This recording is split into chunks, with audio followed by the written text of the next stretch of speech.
प्रोटोकॉलवर बोललो ते जास्त गांभीर्याने घेतलं, सहज बोललो त्याला वेगळा रंग दिला गेला. प्रोटोकॉल प्रकरणामध्ये जातीयवादाचा भाग नव्हता. भूषण गवई यांनी प्रोटोकॉल प्रकरणामध्ये टू द पॉइंट भूमिका मांडलेली आहे.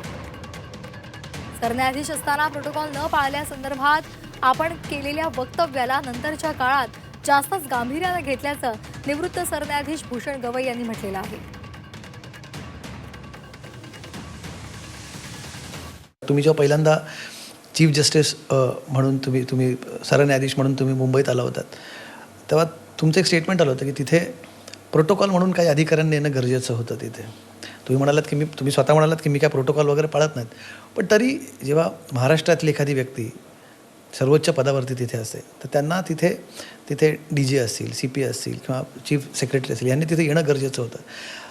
या घटनेकडे फक्त सरन्यायाधीश आले आणि त्यांना रिसीव्ह करायला कोणी आले असं म्हणून बघितलं गेलं नाही, तर एक अँगल हाही होता की किती ग्रांटेड धरलं जातं जेव्हा एखाद्या वंचित समाजातून येणारी व्यक्ती उच्च पदावरती पोहोचते, त्यांना इग्नोर केलं जातं.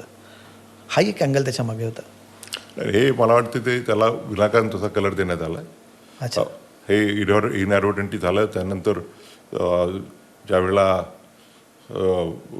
हे मी I spoken a lighter when ज्यावेळेला माझा महाराष्ट्र आणि गोवा बार काउन्सिलचा सत्कार होता आणि मी तेच म्हटलं की लोकांनी भरपूर प्रेम दिलेलं आहे, पण महाराष्ट्र शासनाच्या अधिकाऱ्यांना आपल्याच राज्यातील चीफ जस्टिस आलेला असताना काय प्रोटोकॉल तो कसं पाळावं हे समजलेलं दिसत नाही. त्यानंतर ताबडतोब मी ज्यावेळेला विमानतळावर जाताना बाबासाहेब आंबेडकरांचं चैत्यभूमीला त्यांच्या तिथे आदरांजली अर्पण करायला गेलो, त्यावेळेला तिथे सगळे chief secretary, director general of police, सगळे कमिशनर वगैरे ताबडतोब हजर झालेले होते आणि त्यांनी सांगितलं की there was some breach of communication between the registry of the high court and the protocol department of the government. आणि त्यानंतर जेव्हा जेव्हा मी कुठे महाराष्ट्रात आलो त्यावेळेला प्रत्येक ठिकाणी प्रोटोकॉल पाळला गेला. आणि एवढंच नव्हे तर म्हणजे ज्या ज्या वेळेला मी महाराष्ट्रात कार्यक्रमाला जायचो, मुख्यमंत्री सोबत असायचे, तर ते म्हणजे बिलकुल प्रोटोकॉलप्रमाणे त्यांनी ही टू एन्श्युअर प्रत्येक ठिकाणी की ते पहिल्यांदा तिथं पोहोचल्यानंतर मी तिथे पोहोचावं, जेणेकरून प्रोटोकॉलचा ब्रीच झाला नाही पाहिजे.